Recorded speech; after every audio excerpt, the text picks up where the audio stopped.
अस्सलाम वालेकुम, मैं इमदाद सूर। कहते हैं ना कि किस्मत माड़ी हो तो फिर बंदा ऊँट पर भी सवार हो तो सांप डस ही लेता है। इसी तरह इमरान खान साहब ऊँट पर क्या, बदमस्त हाथी पर सवार, लेकिन किस्मत साथ नहीं दे रही। कोई भी चीज़ उनके हाथ नहीं आ रही, ना कारकर्दगी ना मईशत, कुछ भी नहीं। सब कुछ रेत की तरह फिसलता जा रहा है।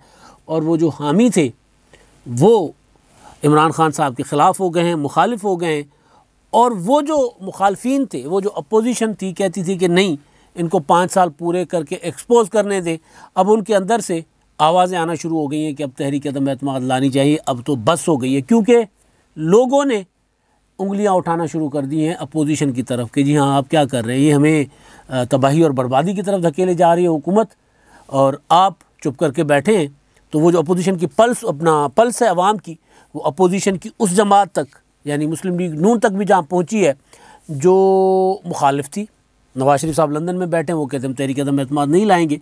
आपको मैंने कुछ अरसे से मुराद के अक्टूबर में गुजारिश की थी कि मुस्लिम लीग नून के अंदर ये संजीदा बहस शुरू हो गई है कि हमें इस हुकूमत के ख़िलाफ़ तहरीक अदम एतमाद लानी चाहिए। सफ़ा भी एक नहीं है, कारकर्दगी भी एक नहीं है। लोगों के हाथ हुकूमत की गिरेबान तक तो पहुँच चुके हैं, अब हमारी गिरेबान तक पहुँचेंगे। मैं आज देख रहा था शेख रशीद साहब जो हैं, वो ये कह रहे थे कि जी इतने लोग तो हाइड पार्क में नहीं जाकर मुजाहरे कर रहे होते जितने डी चौक पर आते हैं। तो डी चौक पर आज भी असातिज़ा बैठे हुए हैं, 2 दिन पहले नौजवान बैठे हुए थे। और गवादर में आप देखें, गवादर की तहरीक को हमारी कौमी मीडिया जो है ना, कौमी नामनिहाद कौमी मीडिया तो नहीं दिखाता ना इस तरह कि वहाँ क्या चल रहा है गवादर में। क्यों पाकिस्तान की तारीख़ का सबसे बड़ा ख़वातीन के जुलूस तो होते हैं, लेकिन गवादर जैसे इलाके में, बलूचिस्तान में इतने ज़्यादा ख़वातीन निकली हुई हैं क्योंकि मेन स्ट्रीम पॉलिटिकल पार्टियाँ जो हैं वो उस तरह आगे नहीं बढ़ रही थी। तो ये अवाम जो है मेन स्ट्रीम पॉलिटिकल पार्टियों की तरफ उंगलियां उठाना शुरू हो गए। अब वो जो सबसे बड़ी रुकावट थी इमरान खान की हुकूमत के ख़िलाफ़ तहरीक अदम एतमाद में, एक तो ज़ाहिर है वो ऊँट था, वो बदमस्त हाथी था जिसको इस्टेब्लिशमेंट कहा जाता है, वो था।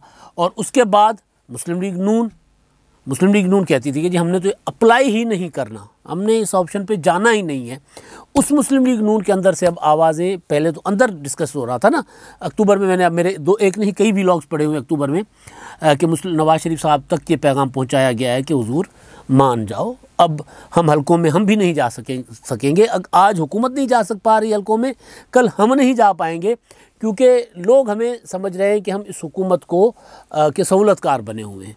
तो लिहाजा मेहरबानी करें। NA-133 उसका बड़ी मिसाल है कि NA-133 में मरी हुई पीपल्स पार्टी ज़िंदा हो गई है। कोई शक नहीं है कि वहाँ PTI नहीं थी, लेकिन PTI के ना होने का फ़ायदा पीपल्स पार्टी को बहुत ज़्यादा नहीं हो सकता था जितना नज़र आ रहा है कि अब मुस्लिम लीग नून ने अपने तमाम MNAs MPs को कहा है कि जी वो हर एक यूनियन काउंसिल को देखेंगे वहाँ हल्के में। पहले तो चुप करके बैठे हुए थे, तो मुस्लिम लीग नून तक लोगों की पल्स गई।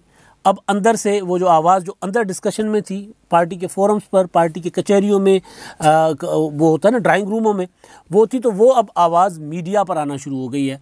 और वो ख्वाजा आसिफ साहब अब बोल उठे। ख्वाजा साहब क्या कह रहे हैं वो तो मैं आगे चलकर बताता हूँ। पहले ज़रा इमरान खान साहब के सबसे बड़े वकील जो झूठी दलीलें बना कर टीवी टॉक शोज़ पर बैठ कर कहा करते थे पाकिस्तान उठ रहा है, इमरान खान ने ये कर दिया है, मैं आपको खुशखबरी सुना रहा हूँ।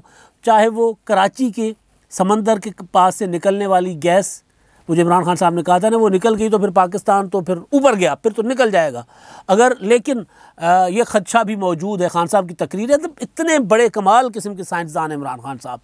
इशू जोग्राफ़ी का हो, जियोलॉजी का हो, इशू मतलब जिस तरह का भी इशू हो, फलकियात का हो, किसी भी किस्म की साइंस हो, चाहे रूहानी साइंस हो, है इमरान खान साहब से बड़ा कोई माहिर नहीं है। और तकरीर करके ऐसे लेक्चर देते हैं।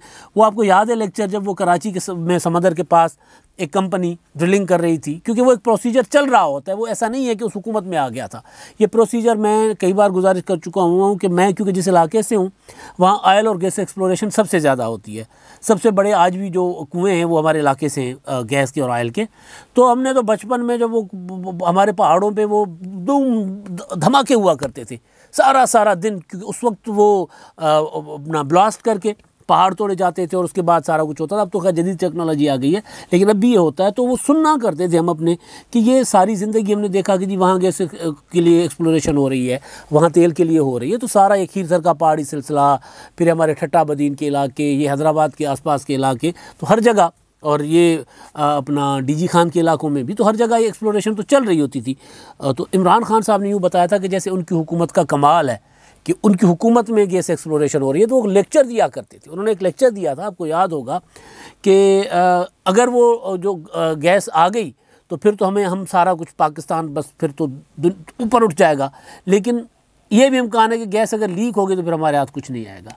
ऐसे गैस लीक होती नहीं होती कभी भी वो, क्योंकि ज़ाहिर है पूरा इतना वो जो एक्सप्लोरेशन करते हैं कंपनियां, उन्होंने पूरा अरेंजमेंट किया होता है। लेकिन क्योंकि खान साहब को बहुत पता होता है, तो खान साहब के उस बयानिए को, क्योंकि बयानिया तो आजकल हर बात को बयानिया कहा जाता है ना, तो खान साहब के उस बयानिए को लेकर कामरान खान साहब भी चला करते थे, मईशत को ठीक करने वाली बातें करते थे। तो कामरान खान साहब को जब खुद डज बज जाए ना, हम वो अमूमन ज़बान में कहते हैं ना, जब डज बजे, तो लगता है कामरान खान साहब को स्टॉक एक्सचेंज बैठने का खुद नुकसान हुआ है, भारी नुकसान हुआ है, लिहाजा उनकी चीखें निकली हैं। इमरान खान साहब कहते थे ना, मैं इनको रुलाऊंगा, तो बाकी अवाम तो रो ही रहे थे। अवाम को तो रुलाया, अपोजिशन को पहले रुलाया, अवाम को बाद में रुलाया।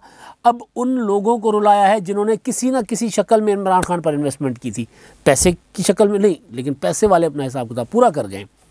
मेंटली वो जो होती है, क्या होता है, इंटेलेक्चुअली जो जिन्होंने इमरान खान साहब पर की थी, इन्वेस्टमेंट की थी, अब वो भी रो रहे हैं। कामरान खान साहब की तो पता नहीं किस तरह की इन्वेस्टमेंट होगी। कामरान खान साहब का आज 2-3 ट्वीट्स हैं कामरान खान साहब के। कहते हैं जी, इमरान खान कैसे दिफा करेंगे उनके 3 साला दौर इक़्तिदार में हर पाकिस्तानी पर कर्ज़े का बोझ 1,33,000 से बढ़कर 2,35,000 यानी दोगुना हो गया ना, पहुंच चुका है। हुकूमत पाकिस्तान का कर्ज़ 50 खरब रुपए हो गया है, जिसमें 20 खरब इमरान खान की हुकूमत के सिर्फ 3 साल में बढ़े। कशकोल क्या टूटता, उसका साइज़ मज़ीद बड़ा हो गया है। ये कामरान खान साहब की ज़बान है, जो पाकिस्तानियों को कहते थे कि जी आपके निजात दहिंदा सिर्फ एक है, उनका नाम है इमरान खान और कोई नहीं है।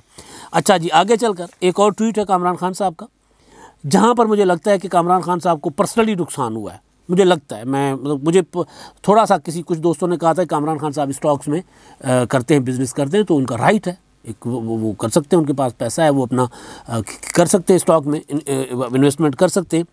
तो वो कहते हैं पाकिस्तान स्टॉक एक्सचेंज में आफत का समा 2000.4% ज़मीन बोस, वजूहात, तिजारती खसारा, छप्पड़ फाड़ गया। नवंबर में 162% इजाफा।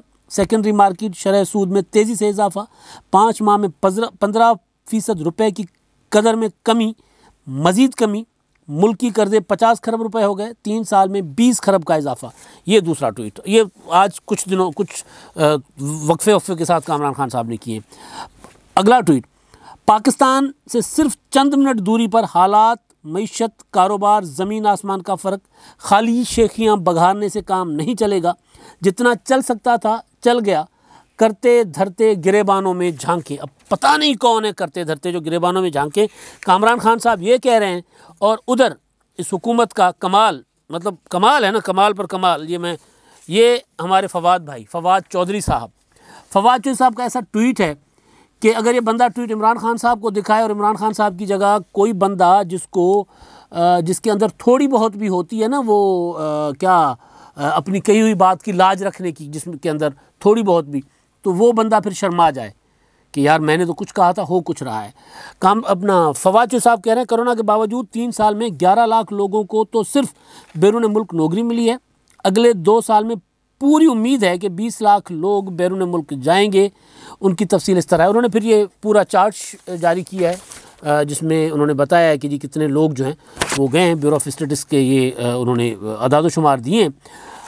अब अगर ये क्राइटेरिया है हुकूमत की कारकर्दगी का कि लोग यहाँ से बाहर जा रहे हैं, तो फिर इमरान खान साहब उस वक्त के जो इमरान खान साहब थे, जो अपोजिशन में थे, वो कहा करते थे कि नहीं, मैं हुकूमत में आऊँगा तो लोग बैरून मुल्क से तो वापस आ जाएंगे। वो झील वाले डॉक्टर भी वापस आ गए थे, बहुत से वापस आ गए थे, सोच करके जी इमरान खान की हुकूमत आई है। फिर कल परसों में सुन रहा था कि वो जो नस्ला टावर के एक मकीन मुतासिर, वो दाढ़ी वाले हज़रत, अपना भारी भरकम जिसामत वाले बेचारे, वो व्हील चेयर पर बैठे हुए थे। और कमर टूट जाती है ना इंसान की, अगर ज़िंदगी भर की कमाई किसी एक फ़ैसले की वजह से या किसी एक तासुब की वजह से वो अगर चली जाए। तो वो बैठकर कह रहे थे कि जी मैं तो पाकिस्तानियों ओवरसीज़ पाकिस्तानियों को हाथ जोड़कर कहता हूँ कि जी यहाँ पैसे मत भेजिएगा, यहाँ ये कोई निज़ाम नहीं है, यहाँ कोई मुल्क नहीं है, ये कोई जिसका लिए हमने सोचा था कि हमने जाकर पैसे भेजेंगे या कुछ करेंगे, तो यहाँ पर ऐसा कुछ भी नहीं है। तो उनको किसी सहाफ़ी ने या किसी साहब ने कहा कि जी आप ओवरसीज़ को क्यों मना कर रहे हैं पैसे भेजने के लिए? तो उन्होंने कहा कि जी मैं ख़ुद ओवरसीज़ हूँ, मैं 4 साल 5 साल पहले यहाँ आया था, इसी आस के साथ आया था कि कुछ बेहतर होगा, अपनी इन्वेस्टमेंट लेकर आया था, लेकिन मेरा सारा कुछ लुट गया है, तो मैं इसलिए मना कर रहा हूँ। तो वो नौकरियाँ, इमरान खान साहब कहते थे कि बाहर से लोग आकर यहाँ पर नौकरियाँ करेंगे, यहाँ पर कमाएंगे, लेकिन आलम यह है कि अब यही हुकूमत दिखा रही है कि जी हम 19 लाख लोग जो चले गए हैं और 20 लाख आगे जाएंगे। और यही हुकूमत जो कहती थी कि जी हमने कशकोल नहीं उठाना, हमने कर्ज़े नहीं लेने, कर्ज़ों से बेहतर है कि हम खुदकुशी कर लें, यही हुकूमत अब ये कर्ज़े मिलते हैं तो खुशखबरी सुनाते हैं। सऊदी अरब ने 3 अरब रुपए दे दिए, IMF 1 अरब डॉलर दे रहा है और पता नहीं 5-6 अरब डॉलर का उन्होंने पैकेज दे दिया कि ये लोगों की जेबों से निकाल दें। तो ये है। और अब क्योंकि वो जो ये तो माड़ी किस्मत थी ना कि इमरान खान साहब इस्टेब्लिशमेंट के हाथी पर बैठे थे, इस्टेब्लिशमेंट के घोड़े पर थे, ऊँट पर थे, जिस पर भी थे, उनको सांप काट गया। अब सांप है मईशत का, अब ये संभाला नहीं जा रहा। लेकिन अब किस्मत अपोजिशन की भी कोई अच्छी नहीं रहेगी अगर अपोजिशन इसी तरह बैठी रही। ख्वाजा आसिफ साहब जहांदीदा आदमी है, सियासतदान है, वो कभी ख्वाजा आसिफ साहब ऐसा नहीं करेंगे कि उनकी लीडरशिप का कोई मौक़िफ़ हो उसके बरक्स जाएँ। अंदर बैठकर बात करते हैं और फिर कभी कभी वो बात कर भी जाते हैं। अब वो ये कह रहे हैं कि जी हमारे पास आइनी रास्ता है एक इस हुकूमत को गिराने का, और वो है अदम एतमाद का। जॉइंट सेशन में हमने अपनी मेजॉरिटी जो थी, यानी अपनी जो अक्सरियत थी, अपनी तादाद थी, वो हमने मेंटेन रखी। 203 हमारे अरकान आए और मुस्लिम लीग नून के 83 अरकान मौजूद रहे पार्लियामेंट में। तो इसका मतलब उन्होंने ये दिया कि कौमी असम्बली की, इसका मतलब उन्होंने ये बताया कि 100% मुस्लिम लीग नून मौजूद थी और तारीख़ में पहले कभी मुस्लिम लीग नून इस तरह अपनी अक्सरियत अपनी मेजॉरिटी या अपनी अदद जो है अपना बरकरार नहीं रख सकी। तो ये बरकरार रख सकी है, लिहाजा अब हमारे पास ऑप्शन है कि हम हुकूमत के ख़िलाफ़ तहरीक अदम एतमाद ले आएँ, और आइनी तरीका है। और उसके लिए उन्होंने कहा कि जी हमारे साथ तो हुकूमत के अरकान भी राब्ते में थे, हुकूमत के इत्तेहादी हुकूमत से टूटे हुए हैं, डामाडोल हैं, तो हमें ये अप्लाई करना चाहिए। अब ये क्यों कह रहे हैं ख्वाजा साहब, उसके पीछे सादा रीज़न है। और रीज़न ये है कि आप देखते होंगे कि ये जो PDM जब से बना है तब से इख्तलाफ यही था अपोजिशन के दरमियान कि जी तहरीक अदम एतमाद लानी है, लॉन्ग मार्च या इस्तीफ़े। अब 6 दिसंबर को इजलास है, मौलाना फजलुर रहमान साहब ने अपनी जमात से मैंडेट ले लिया हुआ है लॉन्ग मार्च का और रिज़ाइन का, कि इस्तीफ़े हों और लॉन्ग मार्च हों, और इस बात पर जाकर कायल करें 6 दिसंबर को PDM के सरबराही इजलास में दीगर जमातों को। उससे पहले ख्वाजा आसिफ साहब ये बात कर रहे हैं। ख्वाजा आसिफ साहब ये बात पहले मियाँ नवाज शरीफ साहब को अपने पार्टी फोरम्स के ज़रिए, पैगाम रसानी के ज़रिए करते रहे। ख्वाजा आसिफ और दीगर कई लोग जिन पर मैंने उस वक्त क्योंकि नाम नहीं ले सकते थे, बात होती है कि जब ऑन रिकॉर्ड बात नहीं आती, जब आपको ज़राए से बात पता चले तब वो खैर मैंने नाम नहीं लिए थे। लेकिन जब से PDM बना है तब से इख्तलाफ यही था। अब आखिरी ऑप्शन यही आकर अपोजिशन को समझाई दे रहा है कि इस वक्त अगर हुकूमत को गिराना है तो लोग भी तंग हैं, हुकूमत की जो MNAs हैं वो भी तंग हैं। अगर उनको पता चलेगा कि जी हम तहरीक अदम एतमाद से हुकूमत को गिरा सकते हैं तो दूसरी पार्टी के टिकट के लिए उस पर पेशकश पर या डील पर वो मान सकते हैं। और ख्वाजा आसिफ साहब कहते हैं हमें क्यों नहीं टिकट देने चाहिए, हम टिकट दे देंगे। जो लोग तगड़े हैं अपने हलकों में, जो अपने वोट से जीत कर आए, धांधली से जीत कर नहीं आए, और जहां हमारे लोग कमज़ोर हैं वहां पर हम टिकट दे सकते हैं। तो मुस्लिम लीग नून जो गुज़िश्ता 3 बरस से, 3.25 बरस से, बल्कि उससे भी आगे से कोई एक पॉलिसी नहीं बना पाई, उस मुस्लिम लीग नून के अंदर से वो आवाज़ें उठना शुरू हुई हैं जो मुस्लिम लीग नून के ऊपर उनके मुखालिफ या उनके इत्तेहादी सवाल उठाते थे। अब उनकी जमात के अंदर से ये सवाल उठना शुरू हो गए। मैंने 2-3 रोज़ पहले गुजारिश की थी कि नवाज शरीफ साहब ने फिर पॉलिसी बदली है, मफाहमत मज़ाहमत दोनों साइड पर अदालत। तो जब वो अदालत में चले गए हैं तो पार्टी के अंदर से एक बात सामने आने शुरू हो गई है कि भाई लोगों का भी सोचें। अगर लोगों की तरफ आप नहीं देखेंगे, स्टॉक एक्सचेंज एक दिन में 2000 पॉइंट गिर जाएगी, महंगाई 19% पर आ चुकी है, 19-20% पर आ चुकी हुई है, इससे और ज़्यादा ऊपर जाएगी तो फिर लोग हुकूमत का गिरेबान छोड़कर हमारा गिरेबान पकड़ेंगे। ये NA 133 में भी मुस्लिम लीग नून को मैसेज मिला है। मुस्लिम लीग नून का कोई ख़तरा नहीं था लाहौर में, लेकिन अब वो अगर मैदान में दोबारा उतरे हैं और उनके अंदर से सवाल उठना शुरू हो गए हैं कि जी हमारी इलेक्शन मुहिम उस तरह क्यों नहीं चल रही कि पीपल्स पार्टी आई है और पीपल्स पार्टी हमारे लिए ख़तरा बन गई। कोई ख़तरा नहीं थी पीपल्स पार्टी मुस्लिम लीग नून के लिए। लेकिन आज अगर ये सारा कुछ आवाज़ें और सवाल उठ रहे हैं तो उसके पीछे जो कन्फ्यूजन है, मैंने गुजारिश की थी एक बार नहीं कई बार कि जो बयानिए की कन्फ्यूजन है मुस्लिम लीग नून को दीमक की तरह चाट रही है, ये एहसास मुस्लिम लीग नून के अंदर पड़ रहा है। अब तक के लिए इतना ही। अल्लाह हाफ़िज़।